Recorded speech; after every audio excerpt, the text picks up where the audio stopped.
Hey, aren't you going to contribute more around the house? If you're going to be that kind of wife, maybe you should just leave. I sat there, stunned by my mother-in-law's harsh words. Her cold, intense gaze bore into me. Francisco has us, and we don't need you anymore. You always look tired and seem to accomplish nothing, chimed in my unhelpful sister-in-law with a dismissive tone. This is too much, Francisco. Don't you think your mother and sister are going overboard? I pleaded. I'm doing my best too. When I sought help from my husband, he responded with a demeaning attitude. I agree with my mother and sister, Francisco interjected. I'm busy with work, and it's becoming a problem if you don't help with the chores. Besides, my relationship with the new part-time girl is progressing, and you're just baggage. Can you quickly pack and live somewhere else? Shocked by Francisco's words, I glanced at the three of them. They all seemed to blame me. A surge of rage welled up in my chest. I took a deep breath, calmed myself, and said, I understand. I need some time. My in-laws, who had once relied on me, were now falling apart. My name is Michelle, and I'm 32 years old. I work diligently, both at my job and in household chores. While it's not uncommon for women to continue working after marriage, I truly love my job and strive to succeed in the company I joined right after college. One morning, as I was getting ready for work, my husband, Francisco, approached with a pleading look. Michelle, can you take care of this? He handed me a file crammed with receipts and bills. You should manage the cafe's finances properly. I smiled and responded, sorry, but I'm really bad at that. I met Francisco while he was working part-time at a cafe I frequented. After a few chats, we began dating and eventually talked about marriage. Now, Francisco owns the cafe, but despite his ability to run the business, he struggles with paperwork and always asks me to handle the accounting. As I sighed, my mother-in-law added, Michelle, I suddenly feel like eating Chinese food tonight. Could you rinse the rice well? Also, Mia and the kids are coming this weekend, so we need to plan their meals. Sure, I got it. I nodded to my mother-in-law's request and hurriedly left the house. Before marriage, I was excited about my new life with Francisco. However, he suggested, my mom's lonely by herself. Why don't we all live together in our big house? So now I reside with his mother. To put it lightly, she's not proficient in household chores. When we moved in, the house was a bit of a mess. After my father-in-law passed away, she started living on a pension, which she mostly spends on dining out or ordering food. Francisco seems to believe that housework is a woman's job, making it my full responsibility. Francisco's sister, Nia, occasionally brings her kids home, and each time she does, my to-do list grows. I can't help but think that yet another chaotic weekend is approaching. Weekends, which should be precious times for recovering from the usual exhaustion, turn into moments where my sister-in-law's children ask to play or complain about being hungry. I find myself not only preparing meals in the kitchen, but also entertaining the children. Then, my sister-in-law drops a bombshell. Michelle, I'm getting divorced, and we'll be moving back here with the kids next month. I'm surprised, and for a moment, I'm lost for words. Really? Do you have something to say? She asks. No, I was just thinking. It must have been hard. When are you moving? I want to move as soon as possible. Surprised that my sister-in-law and her children will be moving in, I hope that maybe she will help, and household chores will become more manageable. While we had a normal relationship, I anticipate that this change might bring us closer and result in her contributing to the chores. Despite my positive attitude, reality has other plans. Perhaps because she grew up with my mother-in-law, my sister-in-law appears to live a life devoid of housework. She spends most of her time lounging on the sofa, watching TV, and always has some snack with her. Observing her, I realize her neglect of housework might have contributed to her divorce. Now, with the added responsibility of preparing meals for her children and making lunches for kindergarten, my workload increases, and my free time diminishes. I had hoped for her assistance, but it's disappointing that it turns out to be a swing and a miss. Then, there comes a time when my work at the company suddenly becomes hectic. Every day, I start work early, do overtime, and return home exhausted to find the room overflowing with things, with no space to even walk. Seeing this scene each day, waves of fatigue wash over me. On top of that, my mother-in-law and sister-in-law complain, asking if dinner is ready yet or why I'm home so late. When I struggle to manage household chores, they coldly remark, "Michelle, there's a mountain of laundry waiting. Don't slack off just because you're busy." I internally protest, "Mother-in-law, I'm really trying my best." But before my sister-in-law can say anything, I frequently opted to keep my thoughts to myself. "Michelle, are you standing up to your mother-in-law? That's a bit bold. But for the sake of the children, please try a little harder to make homemade meals," suggested my sister-in-law. I couldn't help but respond, "If you have so much free time at home, why don't you help out once in a while?" While doing household chores, I overheard Francisco's sister saying, "Haha, Francisco owns a store, so Michelle doesn't need to work, right? If that's the case, maybe you should try a little harder at home." Behind their words, I felt the mounting pressure that I should be doing more. That night, at the peak of my stress, I decided to speak my mind to Francisco. "I've been so busy lately, and neither your mother nor your sister is helping out with household chores. It's really hard." "Michelle, you're not speaking ill of our family, are you?" Francisco's eyes sharpened a bit, and I braced myself. "That's not what I mean, but it's hard for me to do everything by myself. If you helped out once in a while, things would be a little easier for me. I'm busy managing the store. It's different from a regular job. Housework is the wife's responsibility, right?" Even though disappointed by his response, I sat and pondered. A good idea suddenly popped into my head, and I silently pumped my fist. I immediately grabbed my smartphone, opened my favorite online shop, and started adding necessary items to the cart. After completing the purchase, I went to bed satisfied. A few days later, my new electronic household appliances, which would become my lifelines, were delivered to our home. The latest washing machine, a cleaning robot that reaches every corner of the room, and a rice cooker that cooks delicious rice without much effort. Each of them was a savior, making my daily life just a little bit easier and more enjoyable. While setting up the new washing machine, my mother-in-law and sister-in-law suddenly appeared with surprised expressions. "Wait, Michelle, you got such a fancy washing machine, but the old one was still good, wasn't it?" Smiling gently, I replied, "The old one took a bit too long, and I heard this new one shortens the laundry time." Their gaze then shifted to the cleaning robot and the new kitchen appliances. "See, I've also upgraded these," I said, showing them off a bit.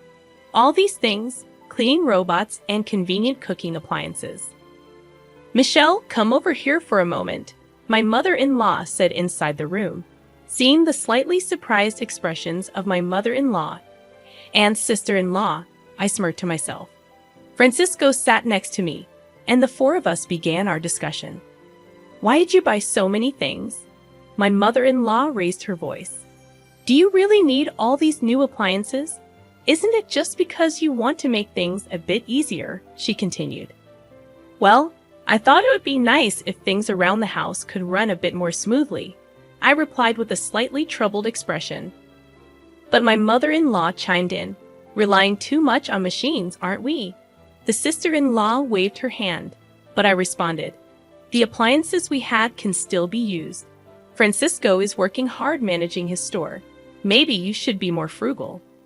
Francisco nodded in agreement with his sister, and in a quiet voice I murmured, "Maybe you're right." There was a hint of anger in my mother-in-law's eyes, and I stumbled over my words. "Are you even considering our household?" "I really am, but I'm just a bit exhausted," I replied. My mother-in-law raised her voice, exclaiming, "Enough. I can't believe you're our daughter-in-law." My sister-in-law, with a disgusted look, added, "I'll watch over Francisco. We don't need someone like you here." When I looked at Francisco, he said coldly, "I understand what Mom and Sis are saying. It's a bit difficult to have a wife who doesn't do housework. Looking at Francisco's face, my heart felt heavy. He continued with a cold smile. I have my own store, so I decide how to use my money. But being with someone who spends on anything and everything might be difficult. I was shaken by his words, but I looked into Francisco's eyes and counted to 10. He added with a hint of cruelty. Also, I've noticed things have been going well with that new part-time girl. She's more attractive than you are now. Maybe it's time for you to pack up and find a new place to live. A fire of anger surged within me, though I didn't voice it. Taking a step back and calming myself, I replied after a deep breath, "All right. I'll look for a new home. That's better." "Finally, you understand. I'll feel much better without you around," he said smugly. Francisco signed the divorce papers that night, and I moved to a nearby weekly rental apartment with just the bare essentials and the divorce paper. No one tried to stop me when I left. Did they ever really care about me? After submitting the divorce papers at the city office, I found a stylish apartment to start fresh. During this time, an unexpected opportunity came my way. A promotion I had been putting off because of my family situation. I seized this chance and began working as a section manager. Every day, as I dedicated myself entirely to my job, I felt a renewed sense of accomplishment. In the midst of these busy days, my phone rang. The caller ID showed it was my former mother-in-law. I thought we had nothing to do with each other anymore, right? Without checking her message, I swiped to dismiss the call. My new life had begun, and I wouldn't look back at the past. A year flew by. One weekend, as I was relaxing in my room, listening to my favorite music, my phone rang again. To my surprise, it was my former mother-in-law. Wondering what she wanted after all this time, I picked up. "Hello, is something wrong, Michelle?" I finally got through. "I didn't think you would answer after so many calls." "Well, it's been a while. What's going on?" I asked. She hesitated for a moment and then asked, "How's your new life?" Despite her probing tone, I replied cheerfully, "It's great. I love my new apartment, and work is going smoothly. I even got promoted and am living freely." "That's good, Michelle. Can you come back home?" I was taken aback and blurted out, "Why?" "We're struggling financially." I thought to myself, I knew it, and responded cautiously. "Francisco's cafe only makes about $1,000 a month, right? If no one else in the family works, things could be tough." "You knew about that?" she asked. Yes, Francisco's cafe wasn't doing well. I was fully aware of its financial situation since I handled all the accounting. But he pretended to be the successful owner without understanding the real state of his business. It was almost laughable how oblivious he was. I handled all the finances and procurement, so of course. I sensed her shock. "You knew and didn't tell us?" "We had no idea you were doing so well in such a big company, or that you were contributing so much to the household expenses," my former mother-in-law exclaimed. I admitted, "Yes, I contributed more than $3,000 every month. Thanks to that, you all managed." The truth was, I used my salary to bridge the gap in Francisco's business losses. He seemed completely unaware of the situation, and after I left, it seemed reality hit hard. "Michelle, can you please come back?" she asked. Curious, I inquired, "So how's Francisco's cafe doing now?" She sighed. "We might have to close soon, and the part-time workers keep quitting." With an inward smirk, I commented on his slightly sloppy management style. "It's hard to keep it going for long, isn't it? His little bit of pride doesn't help, not doing proper work. I mean, how many women out there do you think would be willing to support a guy like that?" My former mother-in-law was momentarily at a loss for words. I continued somewhat sarcastically, "Wait, I'm a bit busy now. Since you left, the house is a mess. It's chaotic with things everywhere." Confused, I asked, "Wait, what do you mean?"